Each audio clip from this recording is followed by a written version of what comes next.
مذہبی ثقافتی اور معاشی جو ان کے حالات ہیں وہ جو پہلے بھی بدتر ہیں وہ مزید بدتر ہو جائیں گے، اور ایسی صورتحال میں ان میں کوئی تبدیلی نہیں آئے گی سوائے چینج آف ماسٹرز کی، یعنی صرف ایک آقا کی جو ہے حکمرانوں کی جو ہے وہ تبدیلی آ جائے گی، اس کے علاوہ ان کی حالات میں کوئی تبدیلی نہیں آئے گی۔ یہی وہ وجوہات تھیں جن کی بنا پر مسلمانوں نے اپنے لیے ایک علیحدہ وطن کا مطالبہ کیا جہاں پر وہ اپنی روایات کے مطابق زندہ رہ سکیں،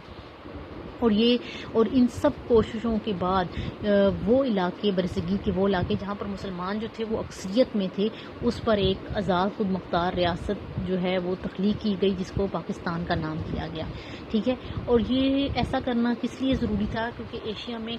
امن قائم رکھنے کے لیے بہت ضروری تھا کہ مسلمان اور ہندو جو ہیں وہ علیحدہ علیحدہ اپنی روایات اور کلچر کے مطابق رہیں اور اپنے ملکوں کو معاشی، سیاسی اور ثقافتی طور پر ترقی دے سکیں، لیکن اور یہ سب کچھ ممکن ایک ساتھ رہ کر نہیں ہو سکتا تھا، یہ وہ لوگ اپنے اپنے علیحدہ ملکوں میں ہی کر سکتے تھے۔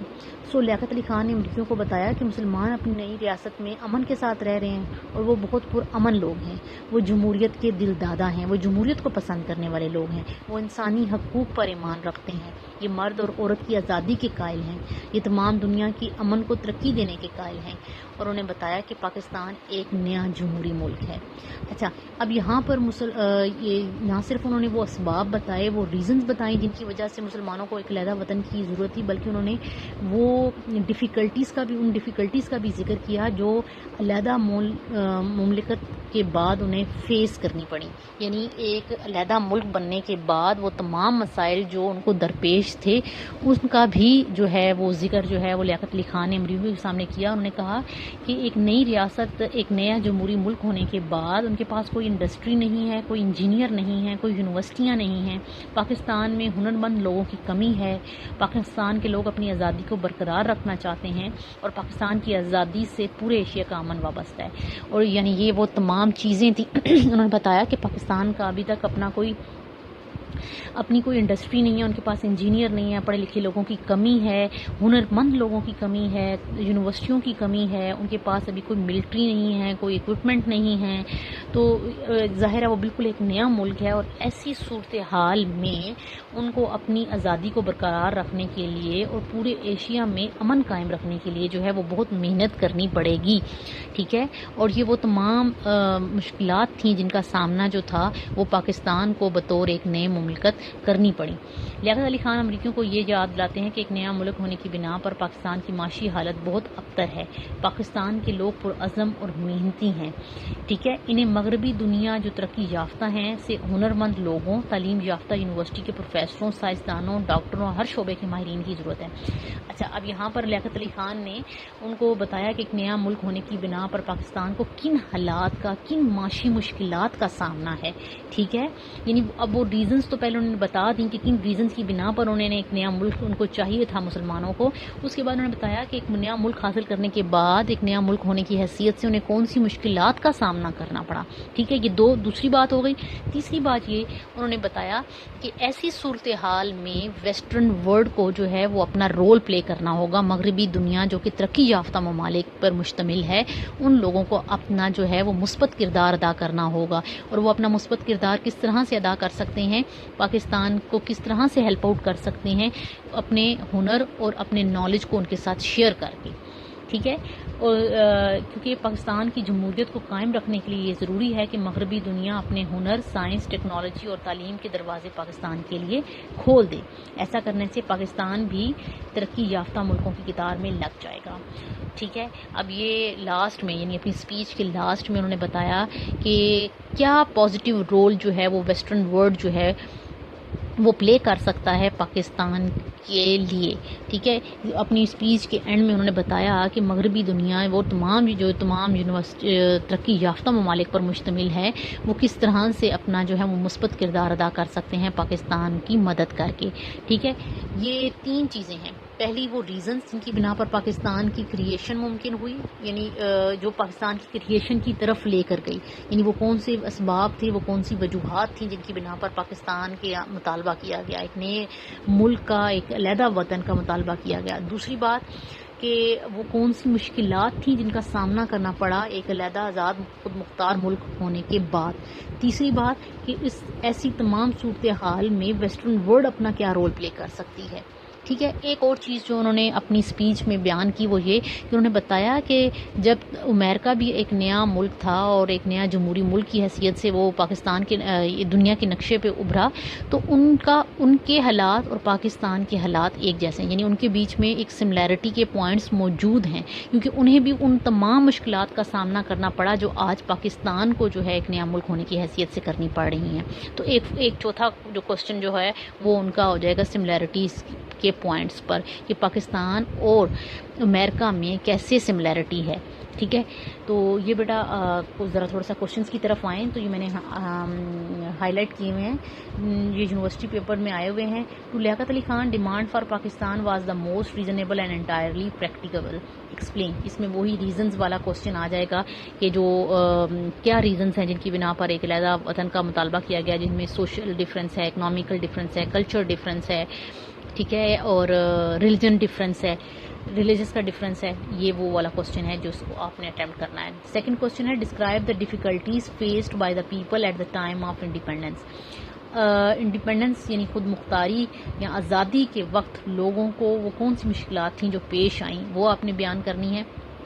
اس کے علاوہ جو تھرڈ کوسچن ہے what did Liaquat Ali Khan expect of Americans for the development and stability of Pakistan. اس کے بعد جو تیسرا کوسچن ہے وہ یہ کہ لیاقت علی خان کیا ایکسپیکٹ کرتے ہیں امیرکن سے یا ویسٹرن ورلڈ سے کہ وہ ہیلپ آؤٹ کرے گا ڈیولپمنٹ میں, ترقی میں اور اسٹیبلٹی میں, اور اس کے استحکام کے لیے. کس کے استحکام کے لیے؟ پاکستان